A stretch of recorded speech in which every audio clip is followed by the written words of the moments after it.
Hello everyone.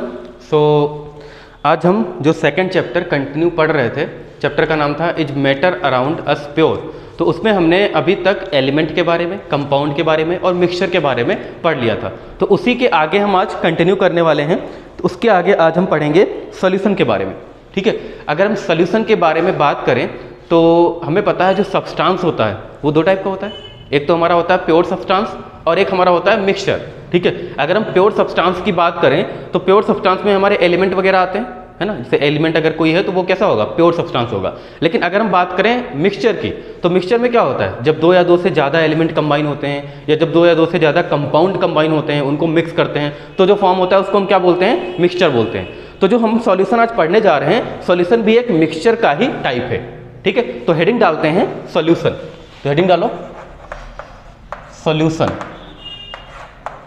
Okay, solution. तो solution क्या होता है, पहले हम इसकी डेफिनेशन लिखते हैं, फिर हम इसको एक्सप्लेन करेंगे। ठीक है, तो लिखो सॉल्यूशन की डेफिनेशन क्या होती है। It is a homogeneous mixture of two or more component. It is a homogeneous mixture of two or more component, या फिर इसको आप ऐसे भी लिख सकते हो, to or more non reacting substance. ठीक है, वो भी लिख सकते हो यहाँ पर, टू और मोर कंपोनेंट या फिर to or more non reacting substance which lose their individual identity and cannot be separated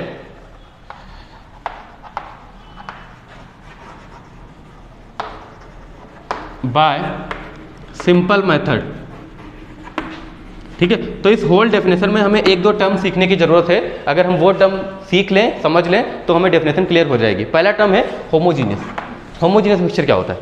ठीक है, तो यहाँ पर पहली चीज़ हमें सीखने की जरूरत है होमोजीनियस। तो होमोजीनियस का मीन होता है, जैसे आप कोई सॉल्यूशन बनाते हो, घर पे आप कोई शुगर सॉल्यूशन बना रहे हो। शुगर सॉल्यूशन बनाने के लिए हमें किस किस चीज़ की ज़रूरत होती है, हमें वाटर चाहिए होगा। तो आप एक कंटेनर लो, उसमें वाटर ले लो और उसमें थोड़ी सी शुगर ऐड कर दो। शुगर ऐड करने के बाद आप उसको क्या करोगे, डिजॉल्व करोगे। डिजॉल्व करने के बाद आपका एक प्रॉपर सॉल्यूशन बन जाएगा। जब आपका सॉल्यूशन प्रिपेयर हो जाए, बन जाए, तो आपको एक स्पून लेना है। स्पून लो, आप ऊपर से थोड़ा सा सॉल्यूशन निकालो, ऊपर से थोड़ा सा सॉल्यूशन निकालो, उसको टेस्ट करो, उसकी प्रॉपर्टी चेक करो। फिर आप उसी स्पून से नीचे से थोड़ा सा सॉल्यूशन निकालो, उसको टेस्ट करो, उसकी प्रॉपर्टी चेक करो। क्या आपको वहाँ पर कोई टेस्ट में या फिर प्रॉपर्टी में डिफरेंस दिखेगा? नहीं दिखेगा।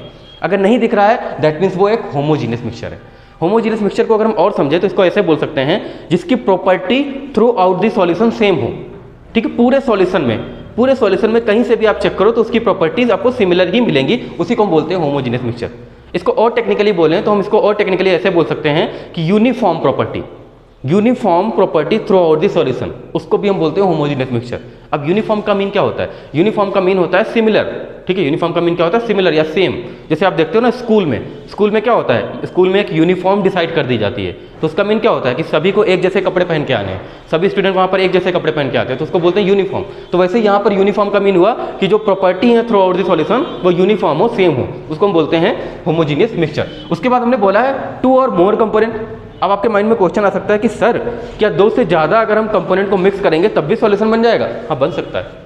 देखो, सॉल्यूशन दो कंपोनेंट को मिक्स करके भी बन सकता है, तीन को भी मिक्स करके बन सकता है, चार को भी मिक्स करके बन सकता है। वो बात अलग है कि हमारे सिलेबस में जो सॉल्यूशन होता है उसमें हम दो ही कंपोनेंट का पढ़ते हैं। ठीक है, तीन कंपोनेंट का हमारे सिलेबस में नहीं होता। अगली अगर हम चीज बात करें, विच लूज देयर इंडिविजुअल आइडेंटिटी, तो पहले तो ये विच किसके लिए लगाया है, विच मीन्स जो हमने इसमें कंपोनेंट ऐड किए हैं, किसमें, सॉल्यूशन में। जैसे आपने सॉल्यूशन बनाया तो उसमें आपने शुगर डाला और वाटर डाला, दो चीजें मिक्स की तो आपने सॉल्यूशन प्रिपेयर कर लिया। ऐसे ही बना ना सॉल्यूशन। तो जब आपने सॉल्यूशन प्रिपेयर कर लिया है तो उसमें आपको शुगर थोड़ी ना दिखेगी, उसमें आपको वाटर थोड़ी ना दिखेगा, वो तो एक सॉल्यूशन बन गया ना। तो शुगर की जो आइडेंटिटी थी वो लूज हो गई, किसमें कन्वर्ट हो गई, सॉल्यूशन में। जो वाटर की आइडेंटिटी थी वो भी लूज हो गई, किसमें कन्वर्ट हो गई, सॉल्यूशन में। तो यही तो हमने लिखा है, विच lose their individual identity and can not be separated by simple method. अब इसका मीन क्या होता है, सिंपल मेथड। जैसे आपने शुगर सॉल्यूशन बनाया, तो आप शुगर सॉल्यूशन बनाने के बाद आप उसको फिल्टर करना चाहते हो, तो फिल्टर करने के लिए आप एक नॉर्मल फिल्टर पेपर यूज करोगे, जो घर में हमारे फिल्टर इक्विपमेंट होता है, जिसको आप ऑर्डिनरी फिल्टर बोलते हो। ठीक है, वो जो घर में यूज होता है, उससे आप उस चीज को फिल्टर करोगे। जब आप उसको फिल्टर करते हो तो ऐसा तो नहीं होता ना शुगर अलग हो जाए और वाटर अलग हो जाए, नहीं होता ना। तो वही है कि जो हमारा सॉल्यूशन होता है, जो होमोजेनियस सॉल्यूशन होता है, उसको हम सिंपल मेथड से सेपरेट नहीं कर सकते। जो उसमें दोनों कंपोनेंट प्रेजेंट हैं उनको हम सिंपल मेथड से सेपरेट नहीं कर सकते। उसके लिए फर्दर कुछ और मेथड होते हैं, डिस्टिलेशन वगैरह, उनसे हम उनको सेपरेट कर सकते हैं। तो ये पूरी डेफिनेशन है हमारे सॉल्यूशन की। अब अभी हमने आपको बताया कि जो हम सॉल्यूशन पढ़ने वाले हैं उसमें 2 कंपोनेंट वाले सॉल्यूशन पढ़ने वाले हैं, जिसमें 2 मेन कंपोनेंट होंगे, ठीक है। और ऐसा सॉल्यूशन जिसमें 2 कंपोनेंट होते हैं उसको हम बोलते हैं बाइनरी सॉल्यूशन। क्या बोलते हैं? Binary solution. तो हमारे सिलेबस में जो सॉल्यूशन है वो कौन सा है? Binary solution. बाइनरी का मीन होता है जिसमें 2 कंपोनेंट होंगे, ठीक है। तो देखो 2 कंपोनेंट होते हैं। अब ये 2 कंपोनेंट कौन कौन से होते हैं? इनको नाम लिखा जाता है, एक होता है हमारा सॉल्यूट और एक हमारा होता है सॉल्वेंट, ठीक है। 2 मेन कंपोनेंट होते हैं, एक होता है सॉल्यूट, अब एक होता है सॉल्वेंट। जब आपने शुगर सॉल्यूशन बनाया तो क्या आप मुझे ये बता सकते हो कि आपने शुगर ज़्यादा लिया या वाटर ज़्यादा लिया? आपने शुगर की क्वांटिटी कम ली थी और वाटर की क्वांटिटी ज़्यादा ली थी नहीं ली थी? तो जिसकी क्वांटिटी आप ज़्यादा लेते हो वो सॉल्वेंट होगा, जिसकी क्वांटिटी को कम रखते हो वो हमारा सॉल्यूट हो जाएगा। तो सॉल्यूट की डेफिनेशन क्या हो जाएगी? The component which present in lesser amount in solution is called solute. और यहां पर क्या लिखोगे? द कंपोनेंट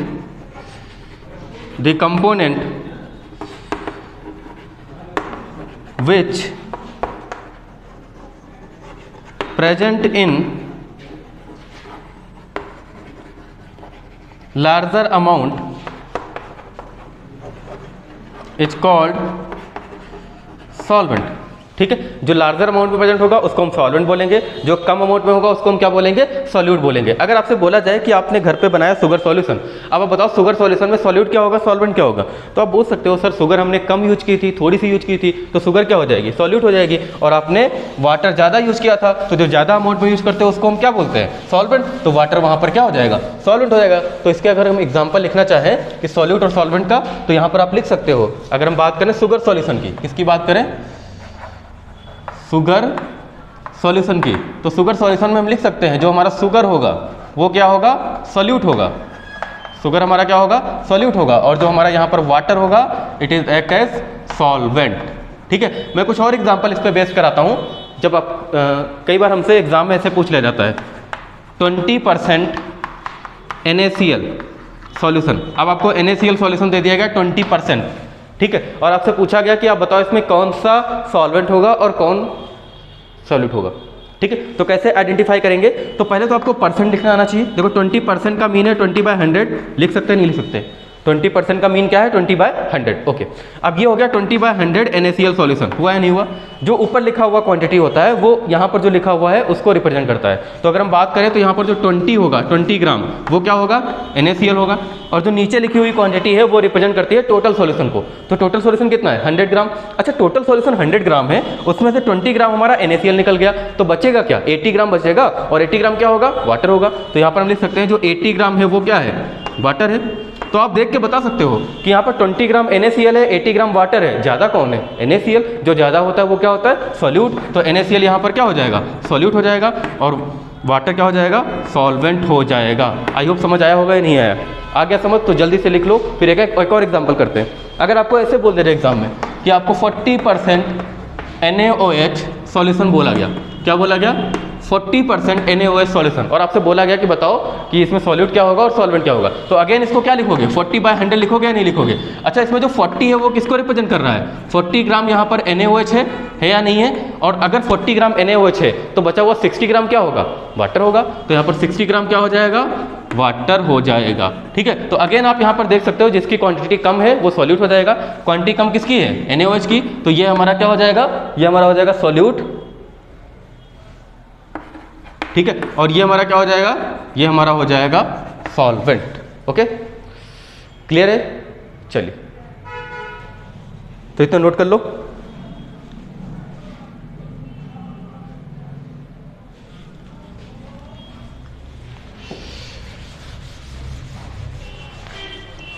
अब एक क्वेश्चन आपके माइंड में आ सकता है, सर आपने बताया 20%, 30%, 40%, लेकिन ऐसा भी तो हो सकता है कि कोई सॉल्यूशन ऐसा हो जिसमें 50% हो जाए। तो अगर 50% वाला, चलो एग्जांपल देख लेते हैं 50% का। मान लेते हैं सपोज हमारे पास ये दे दिया गया 50% NaOH सॉल्यूशन, 50% NaOH सॉल्यूशन। और हमसे पूछा गया कि बताओ बेटा इसमें सॉल्यूट क्या होगा और सॉल्वेंट क्या होगा, तो कैसे निकालेंगे? तो वही अगेन 50% को हम लिखेंगे 50/100। इसमें जो ऊपर वाली क्वांटिटी है वो किसको रिप्रेजेंट करेगी? NaOH को। तो यहाँ पर 50 ग्राम हो गया NaOH। अब जरा आप ध्यान से देखो, 50 ग्राम NaOH हो गया और जो हमारे पास सॉल्यूशन था वो टोटल था 100 ग्राम। तो 100 ग्राम में से अगर 50 ग्राम NaOH है तो बचा वो 50 ग्राम क्या होगा? वाटर होगा या नहीं होगा? तो यहाँ पर क्या लिखेंगे? 50 ग्राम वाटर। अब यहाँ पर तो दोनों की क्वांटिटी सेम हो गई। अगर दोनों की क्वांटिटी सेम हो जाए तो कैसे आइडेंटिफाई करेंगे कि कौन सॉल्यूट होगा और कौन सॉल्वेंट होगा? तो इसको आइडेंटिफाई करने के लिए आपको पहले सॉल्यूशन बनाना पड़ेगा। तो जैसे ही आप सॉल्यूशन बनाओगे, इन दोनों को मिक्स करोगे, सॉल्यूशन बनाओगे। मान लेते हैं जो हमारा यहाँ पर सॉल्यूशन बना, जो सॉल्यूशन बना उसकी जो स्टेट आई वो लिक्विड आई। कैसी आई? लिक्विड आई। मान लेते हैं इन दोनों को मिक्स करने के बाद जो सॉल्यूशन बना उसकी जो स्टेट आई वो कैसी आ गई? लिक्विड। तो अब आपको ढूंढना है कि इन दोनों में लिक्विड कौन है। इन दोनों में लिक्विड ये है, तो जो लिक्विड होगा वो क्या हो जाएगा? सॉल्वेंट हो जाएगा, और जो बचा हुआ होगा वो क्या हो जाएगा? सॉल्यूट हो जाएगा। इससे हम ये कंक्लूड कर सकते हैं कि जो हमारा सॉल्यूशन होता है, जो हमारा सॉल्वेंट होता है, दोनों की स्टेट कैसी होती है? सिमिलर होती है, सेम होती है। अगर हमारा सॉल्यूशन लिक्विड स्टेट में है तो हमारा सॉल्वेंट भी लिक्विड होगा। अगर हमारा सॉल्यूशन सॉलिड में है तो सॉल्वेंट भी सॉलिड में होगा। क्लियर है? अब एक क्वेश्चन और आ सकता है आपके माइंड में, वो ये आ सकता है, सर आपने यहाँ पर 50 लिया, ठीक है, ये था हमारा सॉलिड, ये था लिक्विड, सॉल्यूशन जो बना हमारा वो लिक्विड बना। लेकिन अगर हम 50% ले लें और दोनों के दोनों कंपोनेंट लिक्विड हों, है ना, अगर दोनों के दोनों ही कंपोनेंट लिक्विड हों तो उनको जब हम मिक्स करेंगे तो बनने वाला जो सॉल्यूशन है वो भी लिक्विड होगा। तो हम कैसे आइडेंटिफाई करेंगे कौन सॉल्यूट होगा कौन सॉल्वेंट होगा? तो उस केस में आपको क्वेश्चन में मेंशन होगा कि किसको आपको सॉल्यूट लेना है और किसको आपको सॉल्वेंट लेना है। तो आई होप आपको सॉल्यूट और सॉल्वेंट आइडेंटिफाई करना आ गया होगा। ठीक है, इसके बाद अगर हम बात करें टाइप ऑफ सॉल्यूशन की, तो टाइप ऑफ सॉल्यूशन एक तो हमारा होता है होमोजीनियस एंड हेट्रोजीनियस। देखो होमोजीनियस के बारे में अभी हम आपको बता चुके हैं कि होमोजीनियस क्या होता है? जिसकी property through out the solution same हो। ठीक है, जिसकी property through out the solution same हो। जैसे हमने बताया था ना आपको, आपने घर पे शुगर सॉल्यूशन बनाया, तो शुगर सॉल्यूशन कैसे बनाओगे आप एक कंटेनर में वाटर लोगे और उसमें शुगर डालोगे, फिर उसको डिजॉल्व करोगे, फिर आप एक स्पून लो, उसकी प्रॉपर्टी चेक करो, ऊपर से थोड़ा सा सॉल्यूशन निकालो, थोड़ा बॉटम से निकालो, थोड़ा मिडल से निकालो और उनकी प्रॉपर्टी चेक करो। जब आप उनकी प्रॉपर्टी चेक करोगे तो आपको प्रॉपर्टी कैसी मिलेगी? सिमिलर मिलेगी। अगर सिमिलर प्रॉपर्टी मिल रही है तो आप बोल दोगे कि सर ये तो होमोजेनियस मिक्सचर है। लेकिन अगर आप वाटर ले लो एक कंटेनर में और उसमें आप ऑयल डाल दो, जब आप वाटर लोगे ऑयल डालोगे तो आपको पता है कि वाटर और ऑयल मिक्स नहीं होते हैं। अब वाटर ऑयल मिक्स तो होंगे नहीं, अब मिक्स नहीं होंगे तब जब आप स्पून लेके आओगे ना तो ऊपर से निकालोगे तो आपको ऑयल मिलेगा, नीचे से निकालोगे तो आपको वाटर मिलेगा और दोनों की प्रॉपर्टी डिफरेंट होंगी। तो ऐसे सॉल्यूशन जिसमें प्रॉपर्टी डिफरेंट मिले, यूनिफॉर्म ना मिले थ्रू आउट द सॉल्यूशन, उसको हम बोलते हैं हेट्रोजीनियस सॉल्यूशन। क्या बोलते हैं? Heterogeneous solution. तो होमोजीनियस सॉल्यूशन क्या होता है? जिसमें थ्रू आउट द सॉल्यूशन आपको प्रॉपर्टी सेम मिले। हेट्रोजीनियस सॉल्यूशन क्या होता है? जिसमें through out the solution property आपको सेम ना मिले। ठीक है, फिलहाल बात करते हैं एक नेक्स्ट टाइप ऑफ सॉल्यूशन की, जिसमें हम बात करेंगे classification based on state of solute and solvent. ठीक है, जैसे सॉल्यूट हमारा लिक्विड है और हमारा सॉल्वेंट सॉलिड है, तो कैसा बनेगा सॉल्यूशन, उसके बेसिस पे हम बात करने वाले हैं टाइप ऑफ सॉल्यूशन की। तो हेडिंग लगाएंगे type of solution. Type of solution. ठीक है, मैं यहाँ पर लिख रहा हूँ सॉल्यूशन कि हमारा जो सॉल्यूशन है वो कैसा होगा। यहाँ पर मैं लिख रहा हूँ कि सॉल्यूट की स्टेट कैसी होगी और यहाँ पर मैं लिख रहा हूँ कि सॉल्वेंट की स्टेट कैसी होगी। ठीक है, एग्जाम्पल्स आपको याद करने की जरूरत नहीं है, वो आप खुद से बना सकते हो। ठीक है, जैसे मान लेते हैं पहला हमारा जो सॉल्यूशन है वो सॉलिड है, फिर हम उसको बताएंगे लिक्विड बनाएंगे, फिर हम गैस सॉल्यूशन की बात करेंगे। ठीक है, अगर हम सॉलिड सॉल्यूशन की बात करें,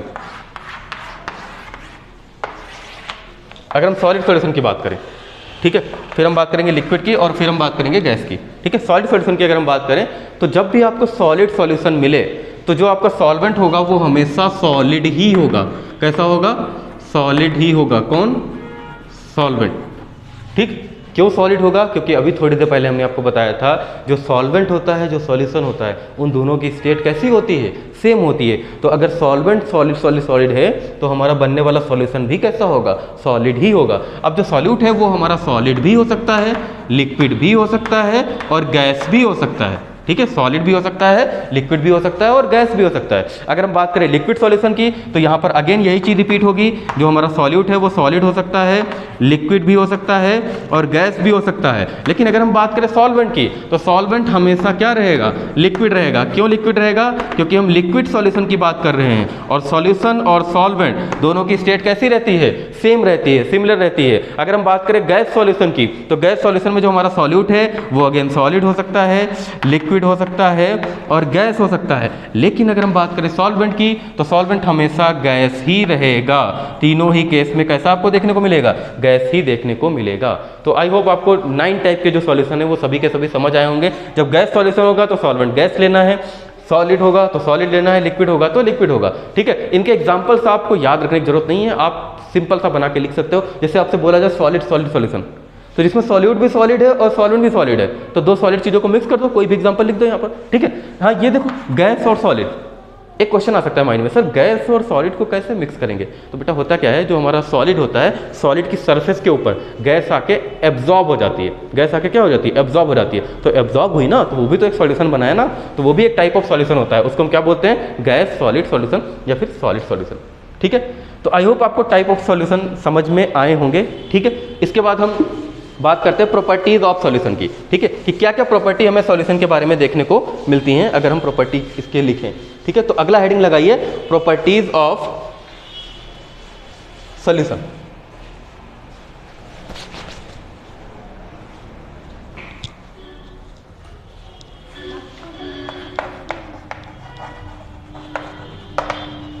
properties of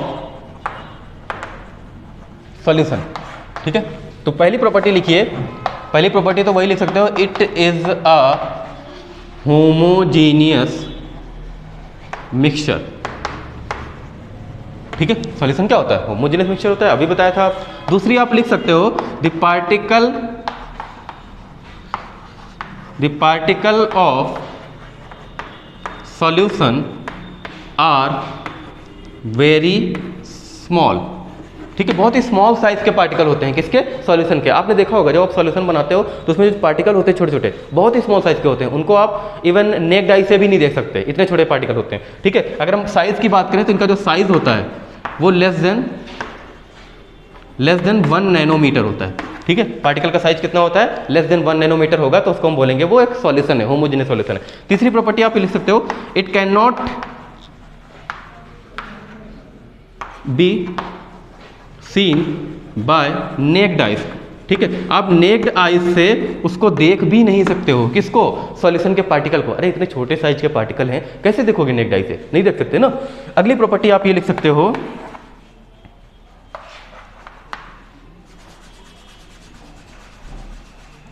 the particle of solution can pass through ordinary filter paper.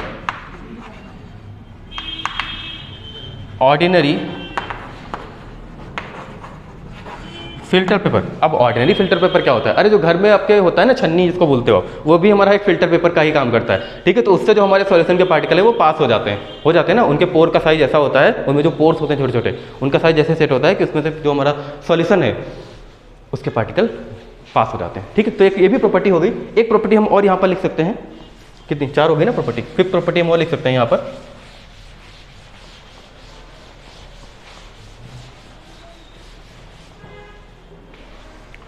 Fifth property.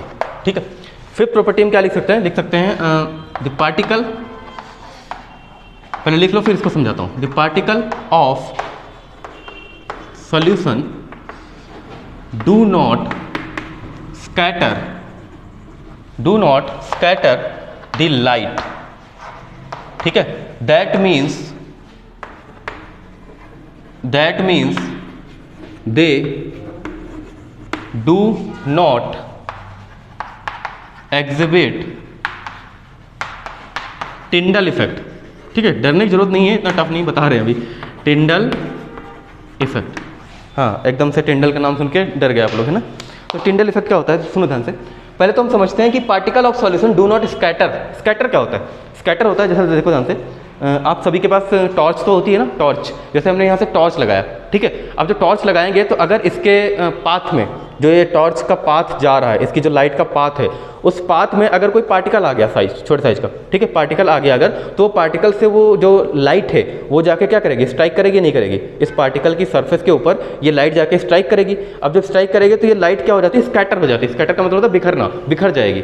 ठीक है, उसी को हम बोलते हैं टिंडल इफेक्ट। ठीक है।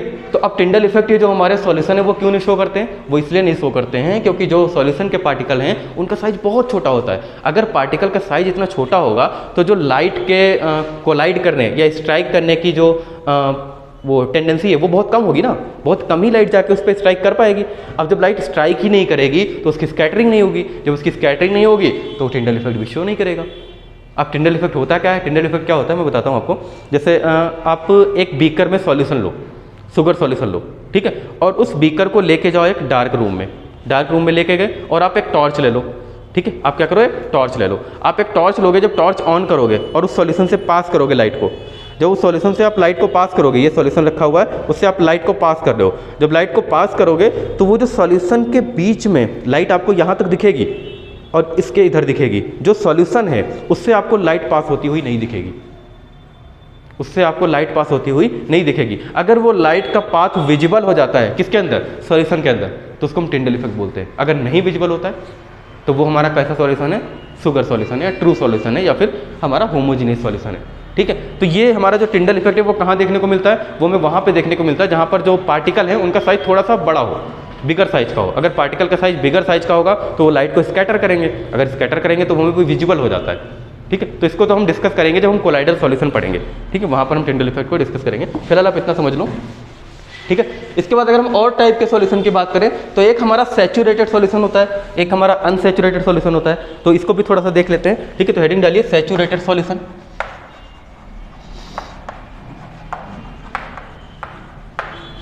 Saturated solution. अगला हेडिंग डालिए अनसैचुरेटेड सॉल्यूशन,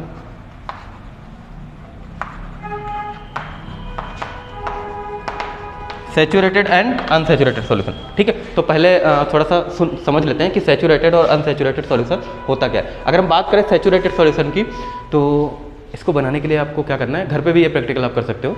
आप एक बीकर लो, बीकर में आपने मान लिया कि आपने 500 ml वाटर ले लिया। कितना वाटर लिया? 500 ml आपने वाटर ले लिया बीकर में। उसमें आपने 100 ग्राम शुगर डाली, किसमें? बीकर में 100 ग्राम शुगर डाली, उसको आपने डिजॉल्व किया, वो डिजॉल्व हो जाएगी। फिर आपने 100 ग्राम शुगर और डाली, उसको डिजॉल्व किया, डिजॉल्व हो जाएगी। फिर आपने 100 ग्राम शुगर और डाली, उसको डिजॉल्व किया, हो जाएगी। लेकिन कुछ टाइम के बाद जो वो शुगर का अमाउंट था वो डिजॉल्व होना बंद हो जाएगा। उसके बाद आप शुगर ऐड करोगे, कितना भी कोशिश करो, कितना भी डिजॉल्व करो, नहीं डिजॉल्व होगा। तो वो जो सॉल्यूशन बनता है उसको हम बोलते हैं सैचुरेटेड सॉल्यूशन। सैचुरेटेड सॉल्यूशन का मतलब होता है जिसमें हमारा जो सॉल्यूट है उसका जो ऑप्टिमम लेवल है वो आ गया है। ऑप्टिमम मीन्स होता है कि जितना सॉल्यूट डिजॉल्व होना था वो डिजॉल्व हो चुका है, उसके बाद वो डिजॉल्व नहीं होगा, आप चाहे कुछ भी करो, सर पटक लो, ठीक है। उसके बाद आपका उसमें सॉल्यूट डिजॉल्व नहीं होगा, उसको हम बोलते हैं सैचुरेटेड सॉल्यूशन। अनसैचुरेटेड सॉल्यूशन क्या होता है? जिनके अंदर डिजायर होती है कि और सॉल्यूट डिजॉल्व हो जाएगा, ठीक है। ऐसे सॉल्यूशन जहां पर आप और सॉल्यूट को डिजॉल्व कर सकते हो, वो चाहे शुगर हो, सॉल्ट हो, कुछ भी हो सकता है, वहां पर आप और सॉल्यूट को डिजॉल्व कर सकते हो, उनको हम बोलते हैं अनसैचुरेटेड सॉल्यूशन। अब क्वेश्चन आता है कि सर क्या हम सैचुरेटेड सॉल्यूशन को अनसैचुरेटेड सॉल्यूशन में कन्वर्ट कर सकते हैं? कर सकते हैं। कैसे? जैसे आपका सॉल्यूशन सैचुरेटेड हो गया, तो सैचुरेटेड का मीन क्या होता है कि उसमें फर्दर शुगर डिजॉल्व नहीं हो रही है। तो अगर आप फर्दर शुगर डिजॉल्व करना चाहते हो तो उसमें आप फर्दर वाटर और ऐड कर दो, वाटर और ऐड कर दो। और वाटर होता क्या है? सॉल्वेंट। तो हम यहाँ पर लिख सकते हैं कि अगर हम किसी सैचुरेटेड सॉल्यूशन में सॉल्वेंट की क्वांटिटी को इंक्रीज करते हैं, उसमें ऐड कर देते हैं, तो वो एक अनसैचुरेटेड सॉल्यूशन में कन्वर्ट हो जाएगा और उसमें आप फर्दर और सॉल्यूट को डिजॉल्व कर सकते हो, लिख सकते हैं ना। दूसरी चीज़, अगर आप सैचुरेटेड सॉल्यूशन को हीट कर दो, अगर आप सैचुरेटेड सॉल्यूशन को हीट कर दोगे तब भी वो अनसैचुरेटेड सॉल्यूशन में कन्वर्ट हो जाता है और उसमें आप और शुगर डाल के उसको डिजॉल्व कर सकते हो, ठीक है। तो पहले हम डेफिनेशन लिखते हैं, यहाँ पर लिख सकते हैं the type of solution, the type of solution in विच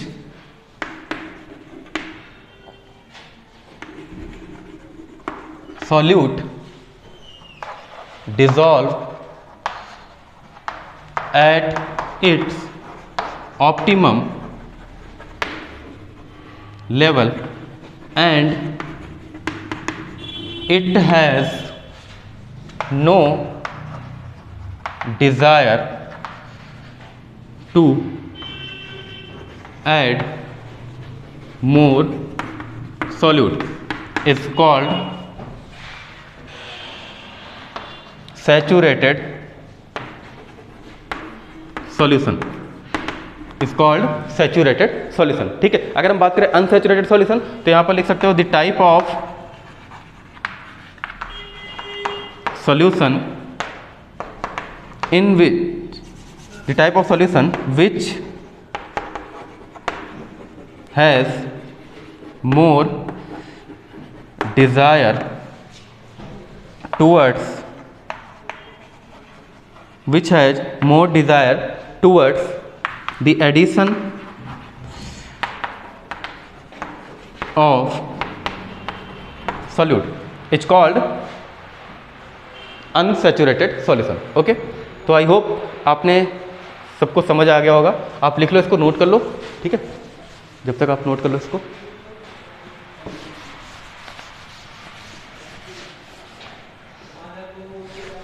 ठीक है, नोट किया. अब देखो यहाँ पर हम एक पॉइंट लिख सकते हैं कि जो हमारा सैचुरेटेड सॉल्यूशन है, अभी हमने बताया ना कि सैचुरेटेड को अनसैचुरेटेड में कन्वर्ट कर सकते हैं. Saturated solution can be converted into unsaturated solution bye adding some quantity of solvent by adding some quantity of solvent to solution. ठीक है, एक तो हम सॉल्वेंट की क्वांटिटी को ऐड कर दें अगर सॉल्यूशन में, तो हम सैचुरेटेड को अनसैचुरेटेड में कन्वर्ट कर सकते हैं. दूसरा आप लिख सकते हो बाय हीटिंग दी सॉल्यूशन. ठीक है, अगर आप सॉल्यूशन को हीट कर देते हो तब भी जो हमारा सैचुरेटेड सॉल्यूशन है वो अनसैचुरेटेड सॉल्यूशन में कन्वर्ट हो जाएगा. ओके, तो आई होप आपको इतना समझ में आया होगा. ठीक है, तो इतना ही रखते हैं. अभी अगला जो इसका टॉपिक है वो है कंसंट्रेशन टर्म्स. ठीक है, तो हम अगले लेक्चर में आपके साथ मिलेंगे कंसंट्रेशन टर्म्स के साथ और उसके कुछ न्यूमेरिकल के साथ. तब तक के लिए थैंक यू.